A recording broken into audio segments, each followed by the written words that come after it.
A monk wakes before sunrise on a small island off the English coast. He has lived here for 20 years. He will be dead before noon. He does not know this yet. None of them do. It is the 8th of June, 793 AD. The monastery on Lindisfarne holds gold crosses, silver chalices, and manuscripts decorated with jewels. Monks have lived here in peace since the year 635. They keep no weapons. They have no walls. The nearest army is days away on the mainland. In 150 years, not a single act of violence has touched this place. That changes in the next hour. 3 ships appear on the horizon. They move fast, driven by dozens of oars striking the water in unison. Their sails are dark. At the front of each hull, a carved wooden serpent stares forward with hollow eyes. The men on board carry axes, swords, and round-painted shields. They have crossed the North Sea for something very specific. They know exactly what is inside this monastery, and they know no one is protecting it. The ships reach the shallows just after dawn. Armed men pour onto the sand and move toward the buildings without hesitation. The monastery doors are broken open from the outside. A monk clutching a wooden cross is cut down in the entrance. Gold is ripped from the altars. Silver is stuffed into leather sacks. Manuscripts that took decades to complete are thrown to the floor. The only thing worth taking is the metal on their covers. By midday, the island is silent again. Smoke lifts from the ruins. The tide washes blood from the sand. The ships are already gone, vanished east into open sea. No one in England knows where these men came from. No one knows why they chose this place. And no one has any idea that this is only the beginning. The men who destroyed Lindisfarne did not come from a powerful empire. They had no written language, no cities, no central government. They came from the frozen edges of northern Europe, a stretch of coastline so harsh that farming alone could not keep a family alive. The growing season lasted barely 4 months. What little farmland existed was already claimed by chieftains and passed down to their eldest sons. A second son inherited nothing. A third son did not even have a name worth remembering. So these men built ships instead. And their ships changed everything. A single longship could carry 70 warriors across open ocean, navigate a river shallow enough to wade through, and still be light enough for 8 men to lift it over land and drop it into the next waterway. Nothing else on Earth could do this. No army could predict where they would appear, because they could appear anywhere. For decades, they had raided each other, Norwegian crews striking Danish villages, Danish crews pushing into Swedish territory. But by the late 700s, word had reached the harbours of Scandinavia about an island to the southwest. A place called England. It was rich. Its monasteries overflowed with gold and silver. Its kingdoms were divided. 4, sometimes 5 rival kings, too busy fighting each other to guard their own coastline. And it was close. Close enough to reach in a few days with a good wind. The raid on Lindisfarne was not an accident. It was a test, and England had just failed it. The year after Lindisfarne, they hit the monastery at Jarrow. The year after that, the coast of Scotland, then Ireland, then the trading towns along the English Channel. Each summer, the pattern repeated. Ships arrived in spring when the seas calmed. Crews raided through the warm months, targeting monasteries, ports, and river settlements. By autumn, they were gone, sailing home with everything they could carry. England had no navy, no coastal defences, and no single king with the authority to organise a response. The country was split into rival kingdoms, Northumbria, Mercia, East Anglia, and Wessex, and each one assumed the problem belonged to someone else. so the raids grew bolder. By the 830s, Viking fleets were no longer arriving in 3s and 4s. They came in dozens. They stopped targeting only monasteries and began attacking entire towns. They sailed up rivers that no one believed could be navigated, appearing deep inland with no warning. In 842, they struck London itself, burning much of the city and withdrawing before any army could respond. Then, something shifted. In the 800s and 50s, for the first time, Viking crews began spending the winter on English soil. They no longer came just to raid. They were building camps, establishing supply routes, testing which kingdoms would fight and which would crumble. The English did not understand what they were watching. They thought these were raids getting worse. They were not raids, they were rehearsals. In the autumn of 865 AD, a fleet larger than anything England had ever seen landed on the eastern coast. The men on board were not here to steal treasure and leave. They were here to conquer. In the autumn of 865 AD, a fleet of several hundred longships landed on the coast of East Anglia. The army that stepped off those ships was unlike anything England had faced before. These were not summer raiders. This was a coordinated invasion force. Thousands of warriors, drawn from across Scandinavia, united under a single purpose. They brought horses, weapons, supplies, and the intention to stay for as long as it took. They did not attack East Anglia immediately. Instead, they made a deal.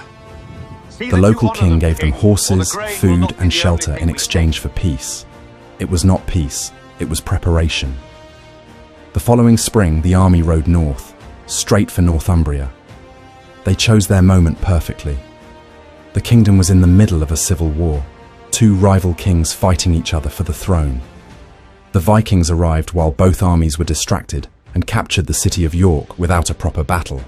Northumbria, the most powerful kingdom in northern England, fell in less than a year. Next came East Anglia. The same kingdom that had given them horses now tried to resist. Their king was captured, tied to a tree, and killed with arrows. His kingdom was absorbed overnight. Then Mercia, the great central kingdom. Its cities were taken one by one. Its king fled the country entirely. What had taken generations to build was dismantled in a single campaign season. By 871 AD, 3 of England's 4 kingdoms had been destroyed or conquered. Every major city north of the Thames was under Viking control. Churches were burned or converted into feasting halls. Local lords either swore loyalty to the invaders or disappeared. One kingdom remained: Wessex, the last surviving Saxon territory. Its old king had just died, and the crown had passed to his youngest brother, a 21-year-old with no battlefield experience who had spent most of his youth reading books and studying scripture. He was the only thing standing between the Vikings and total conquest of England, and he had just lost his first battle. For 7 years, the young king of Wessex did something no one expected. He survived.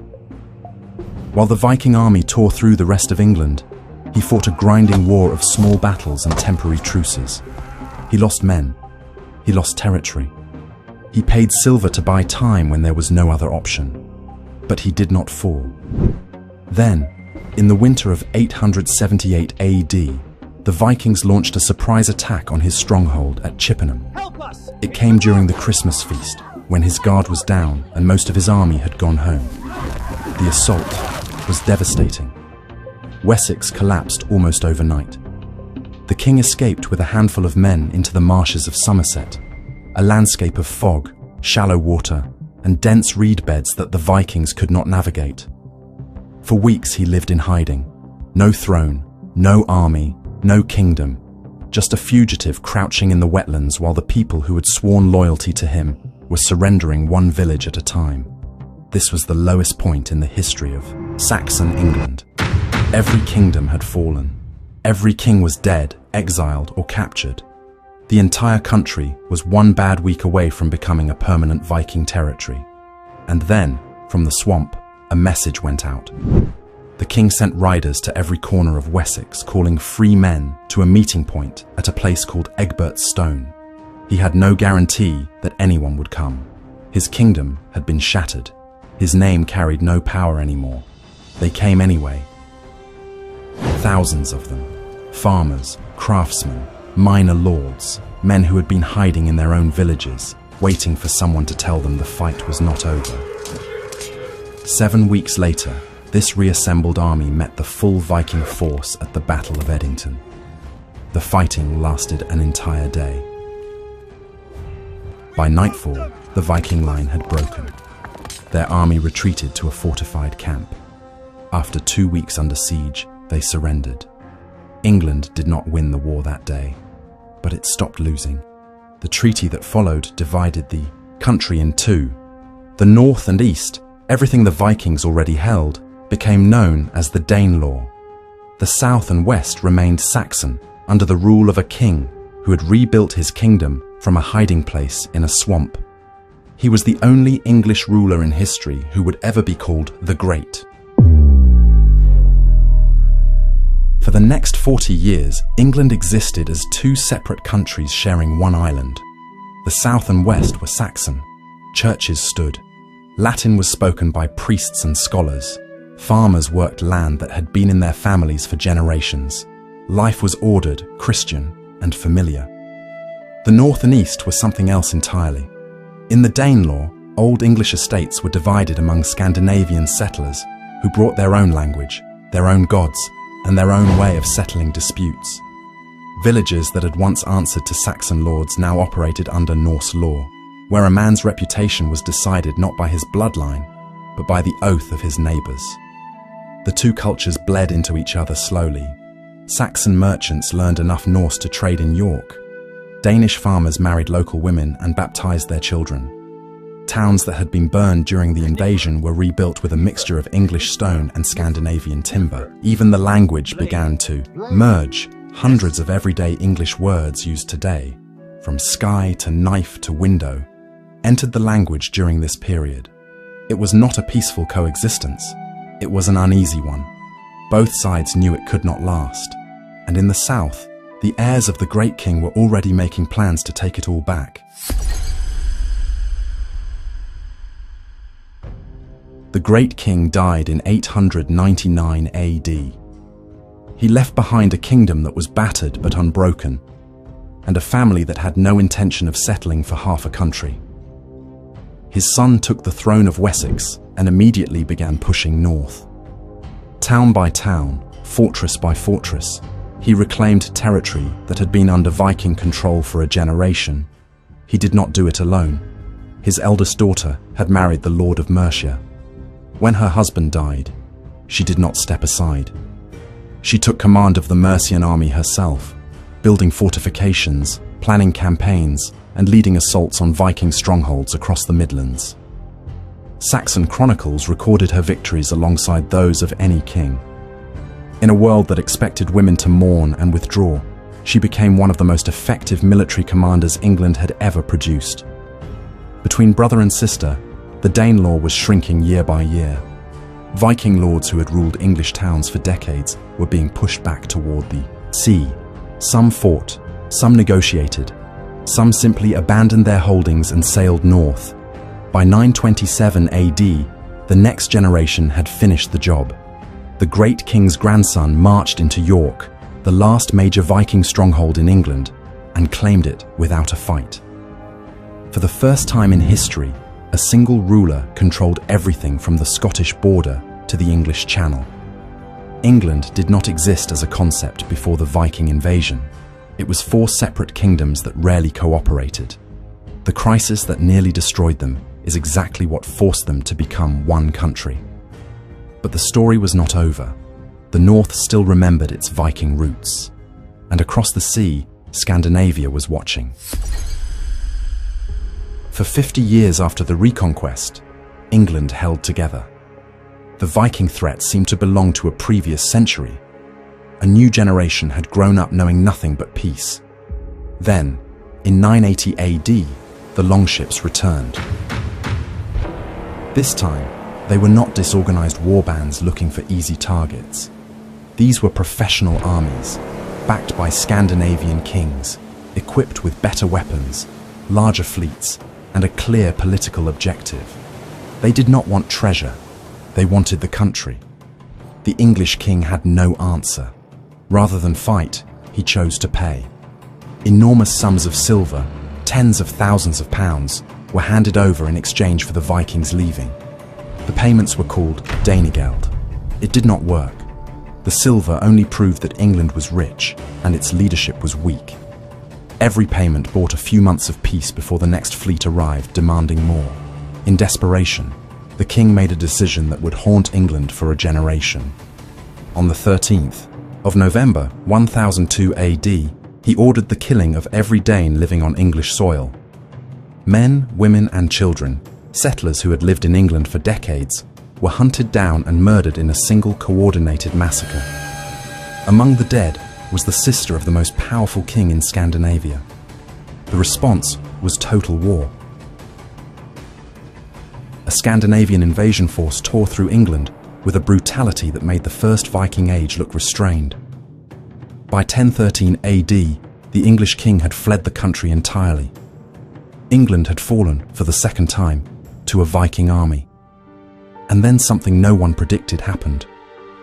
The conqueror's son, who inherited the English throne at the age of 18, did not rule like an invader.